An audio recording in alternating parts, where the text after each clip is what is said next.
Alright, you want a recap of this episode? No, YouTube, don't flag this video. This isn't a shot from Supernatural. Even though I know it's hard to tell, since the episode literally had a closing shot of these two Funko Pops. Well, except they were the bobblehead version, and these are the nice, solid ones that don't shake while you type. I gotta admit, I had a bit of a fun of a drinking game of seeing how much stuff Becky had, which I didn't. Just about everything, save some homemade stuff. That Q Workshop, Sam and Dean, those are a little expensive for me. And I keep my Impalas still in the box. Okay, confession time. They really filmed Chuck and Becky's scenes entirely within my place. It was really cool having Rob and Emily hang out here. And oh, you know, we just talked about life and the show. And oh, wait a minute. I've got a review I'm supposed to be getting to.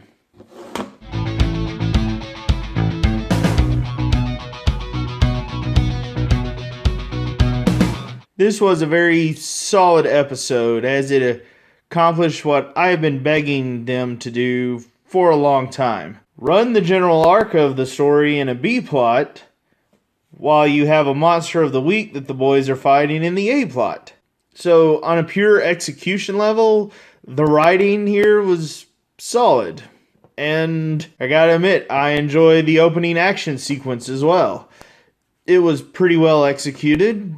Mostly used ramping in an appropriate manner. I understand that the show can't be a John Wick action fest every week, but, you know, once in a while, that action fest is a delightful treat. So, let's talk about the A-plot first. Well, I liked it well enough. The mystery was a bit easy to solve. Since there were only a few on-screen speaking parts, you could pretty easily piece together who was at fault.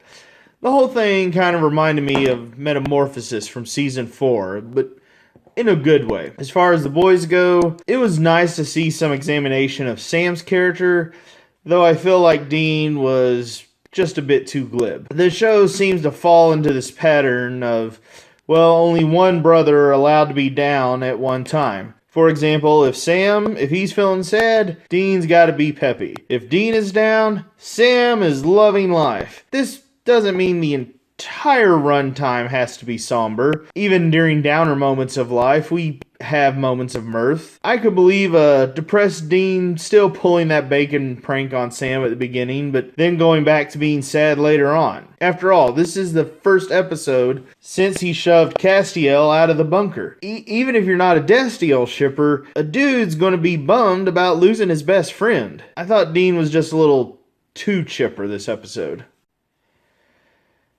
Now, talking about just Sam, well, we finally got to see the full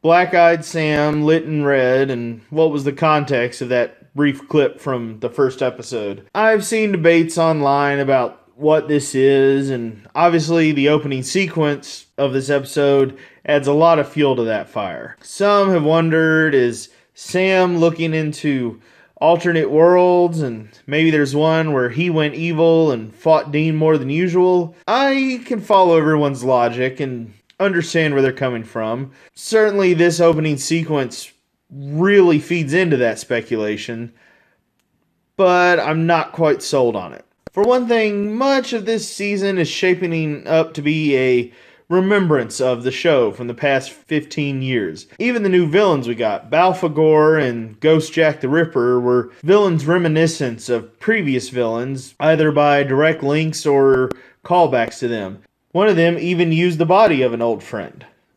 So, it really seems at odds for the show to just bring in something totally new, like a whole new world with villains, and the appearance of Benny makes things kind of convoluted to work out under this theory. Not impossible, but still, it is possible that the writers are going to be leading up to Sam and Dean needing to fight evil Sam and Dean.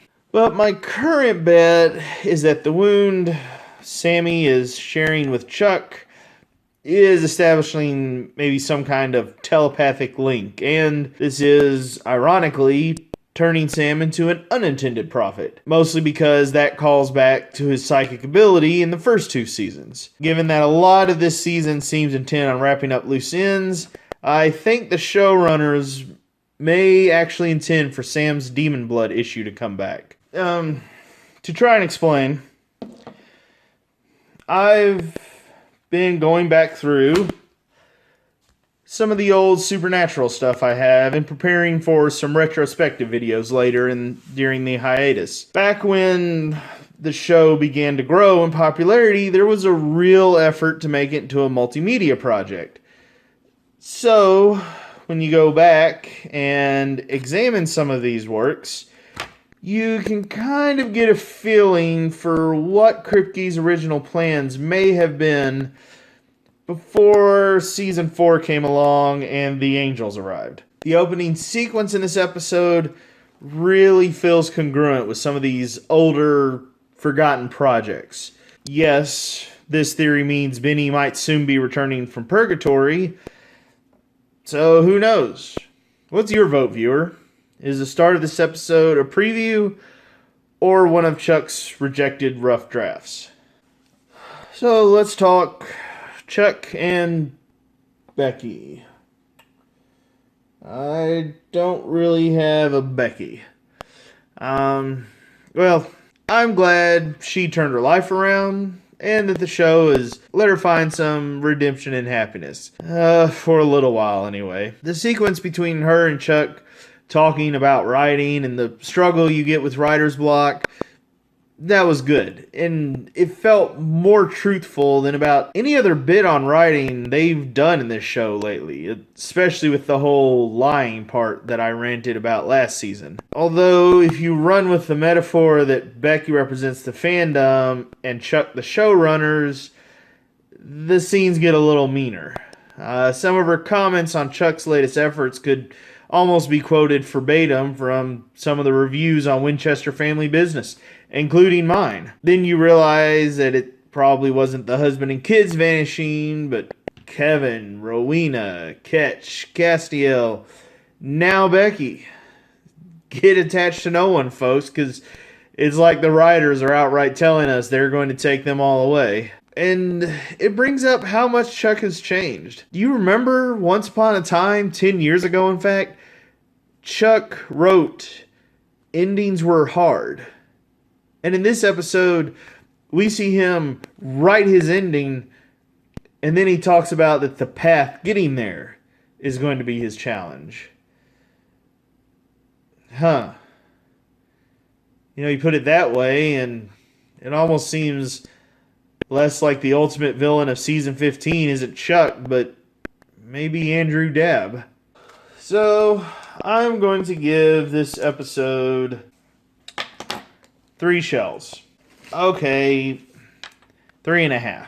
Davy Perez does do a really good job writing something that feels like supernatural, and some parts of this episode were really, really spot on and well done. As usual, the roughest parts are the ones involving making our beloved Chuck the arch villain of the season. And it really does look like the show is absolutely set on doing this, no matter how bad of an idea this is. So subscribe if you want, or don't. What does it matter? We'll see how it goes next week, and when the hiatus arrives,